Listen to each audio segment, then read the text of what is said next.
Salut, on se retrouve pour le vidéo billes et paillettes. Donc, dans le kit de broderie, on vous a donné plein de sortes de billes, de paillettes, de trucs vraiment le fun. Il y a même des petits pompons, des petits champignons qui ont l'air de des petites gommes, plein de trucs. Vous avez sûrement toutes des kits différents, fait que ça se peut que vous n'ayez pas, ça se peut que vous en ayez. Ça se peut aussi fortement que, comme étant une crafter ou une crafteuse vous-même, vous avez sûrement plein de matériel chez vous qui sont le fun à utiliser. Puis c'est un peu ce que j'avais envie de montrer avec ces kits-là, c'est à quel point c'est le fun de venir intégrer d'autres choses dans la broderie, à quel point c'est un médium qui est artistique, qui nous permet de mélanger toutes les techniques qu'on a pu apprendre au cours de notre vie. Je suis certaine qu'il y a plein de personnes d'entre vous qui connaissent plein d'autres techniques et on peut mixer ça. C'est ce qui rend cette art aussi riche et intéressant. Petite vidéo de haut démo pour vous montrer comment venir apposer des petites billes. J'avais dans mon sac des petites billes bleues comme ça que je vais venir mettre sur les petits points. Donc, j'ai pris un seul brin du bleu. Ça peut être n'importe quelle de vos couleurs. On le fait avec juste un brin pour être tout petit. Un minuscule nœud au bout. Et puis, on y va. Bon. En bas, les petites billes. Je viens piquer en dessous. Ici, sortir là où je veux mettre ma bille. Et puis, c'est ça, j'ai pris les petites aiguilles, évidemment, les grandes, longues aiguilles que vous avez toutes au bout ici. C'est vraiment des aiguilles à perler. Elles sont très faciles à plier, donc faites attention. Vous avez deux formats. Vous pouvez vérifier d'avance si votre aiguille, si la bille passe dans votre aiguille, parce que des fois, on a l'impression que ça va passer.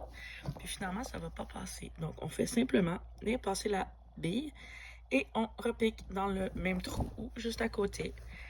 Et voilà, simple comme ça, rien de plus compliqué.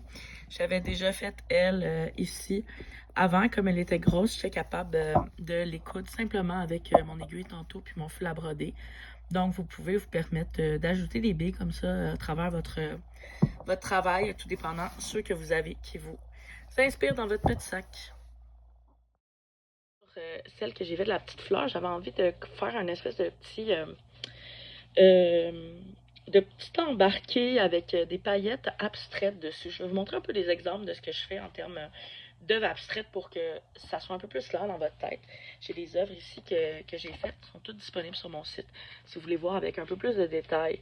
Donc, par exemple, ici, ça, c'est juste un petit cerceau où je suis venue installer plein de paillettes et de billes. Souvent, je commence mon projet en partant des billes que je trouve les plus grosses. Puis je viens tourner autour. Je me fais pas nécessairement tout le temps un plan d'avance.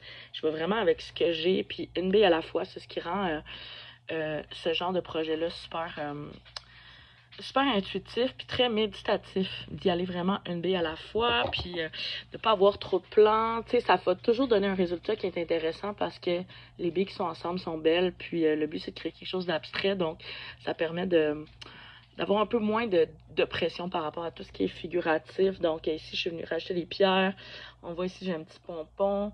Toutes sortes de paillettes, autant des paillettes plates que des espèces de petites billes aussi en polymère que vous avez peut-être aussi, ces espèces de petites billes-là avec un trou au centre. J'aime bien les utiliser parce qu'on peut venir les coudre avec un gros fil. Vu que le trou est gros, on peut utiliser un gros fil. Là, je vais commencer. J'ai placé ici mon petit cerceau. Je l'ai mis ici pour que vous voyez. Mais je pense que je vais m'installer en caméra de haut pour que vous voyez un peu comment je vais organiser ma composition puis comment je vais installer ça. Donc, on se retrouve à vision de haut. Donc, j'avais des petits pompons. J'ai envie, je pense, de créer mes perles bleues. Moi, j'ai beaucoup les couleurs bleues dans mon kit. Donc, je pense que j'avais envie de créer un peu comme quelque chose par en dessous, comme si ça venait un peu représenter la terre, un peu les racines en dessous de ma fleur. Fait que je pense que je vais commencer par concentrer mes plus gros éléments à la base de ma fleur. Ici, je l'ai mis un peu croche pour pas que les choses soient trop centrées. D'ailleurs, si je peux vous donner un petit truc de composition, c'est toujours intéressant, surtout là, on travaille dans un rond. Donc, si on sépare notre rond en quatre comme ça, on sait que les choses centrales ici, c'est vraiment ce qui va attirer l'œil. Souvent, dans les compositions, c'est intéressant d'aller venir chercher des points centraux qui sont décalés du point dans le milieu. Donc, si on sépare notre image en 4, c'est toujours intéressant de venir poser des éléments dans les coins, les 4 coins qui sont à l'intérieur de ces espaces-là. C'est ce qui va créer une composition qui est le fun à lire, qui est plus dynamique que si on reste dans le côté statique central. C'est très intéressant aussi rester côté statique, mais ça va donner un autre résultat. Quand on va y aller avec quelque chose de très organique, très abstrait, on va essayer de jamais être sur des lignes droites. C'est ce qui va donner cet effet-là très naturel. Donc, je recommence. C'est ça, je pense que je vais commencer à installer des petites, ici, des petits tas. Là, au début, je viens juste m'installer, juste pour installer des trucs, juste pour voir à peu près ce que ça va donner. Je sais que quand je vais les poser, elles vont devoir tomber parce qu'on ne peut pas les poser pendant qu'elles restent sur notre tissu. Mais je veux juste me donner un peu une idée de où est-ce que je m'en vais, de ce que ça va avoir l'air. Je pense que ça peut être cool justement avec les petites fleurs, les champignons, de venir jouer. J'ai aussi des genres de petites pierres qui est un collier que j'avais. Un genre de petit collier vintage avec des petites pierres comme ça, bleues. Plusieurs d'entre vous ont des petites pierres naturelles comme ça qui viennent de bijoux souvent que j'ai récupéré. Donc, puis avec, je pense que je mettrais les paillettes comme ça, rondes.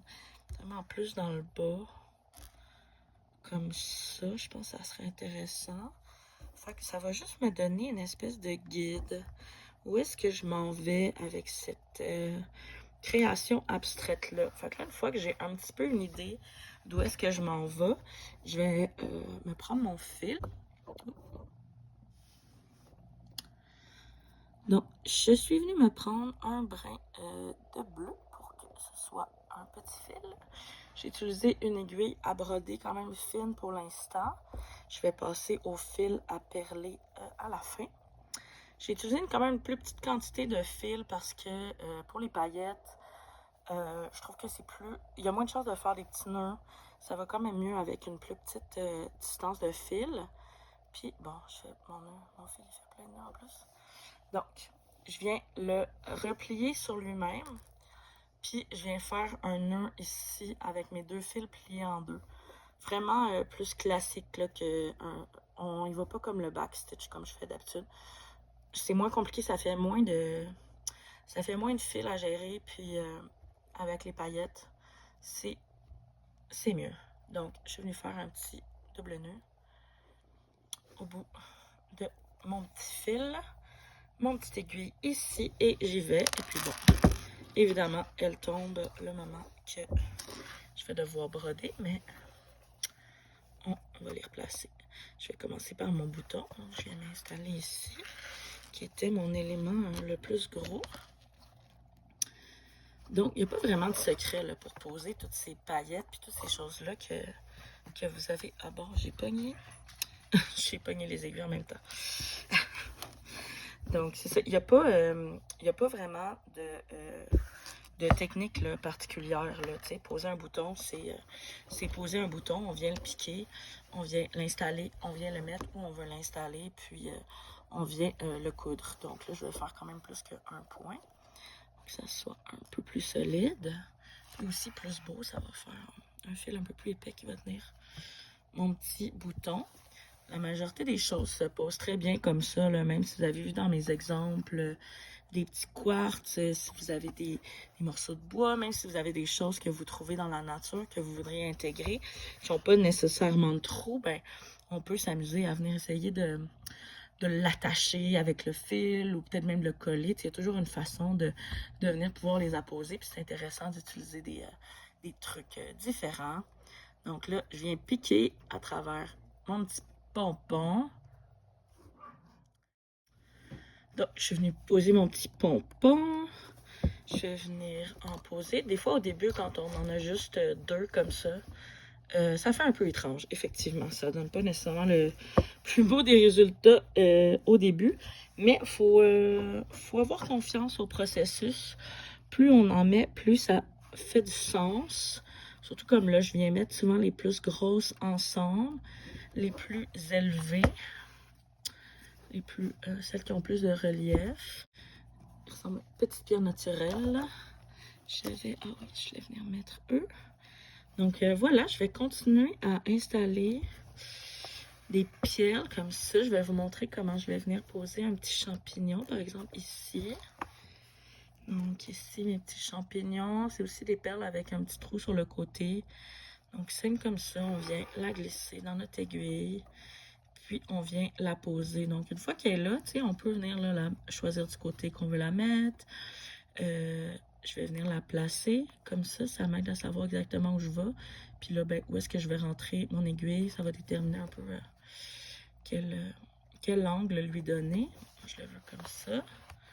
Donc, et voilà, on peut venir faire un autre point, là, mais tu sais, pour une œuvre murale, ça devrait être en masse solide.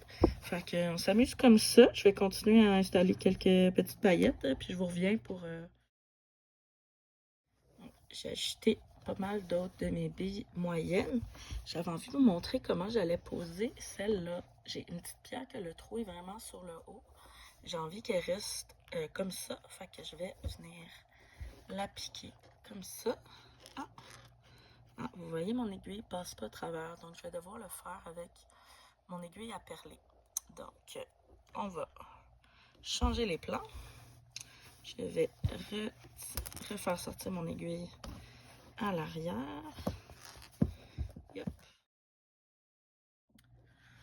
Donc, je suis venue glisser ma petite pierre dans le fond, comme ça, comme on ferait avec une paillette régulière.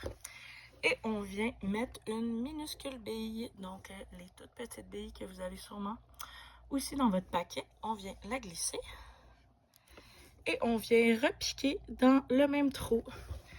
Donc, c'est la petite bille qui va permettre à la pierre d'être coincée et voilà, de la poser. Donc ça peut être une façon de venir poser vos paillettes. Moi, j'ai plus beaucoup de petites billes comme ça vu que je les ai utilisées pour remplir le design de foulard. Donc, pour venir poser mes autres paillettes après, celle-là que je vais venir poser, je vais utiliser le French Knot pour pouvoir le point français pour venir les fixer. Je vais vous montrer sur une autre broderie, juste vite comme ça pour vous montrer l'exemple des deux résultats. Donc, sur cette broderie-là ici de champignons que j'ai faite, on peut venir voir là ici. Vous voyez, c'est une paillette qui a été posée avec un French Knot, parce que c'est le point français qui vient tenir la paillette. Alors que juste à côté, dans le milieu, le petit doré, c'est une petite bille qui vient la retenir, comme je viens de vous montrer avec ma petite pierre. Puis aussi, je suis venue poser d'autres petites billes libres comme ça autour. Donc, ça vous montre un peu différentes façons, différentes techniques que vous pouvez utiliser pour poser les paillettes, que ce soit avec une aiguille à perlage ou une aiguille régulière avec du fil à broder. Donc, voilà, je vais venir m'installer, je vais me réinstaller sur un fil à broder pour venir poser mes paillettes. Je vous montre.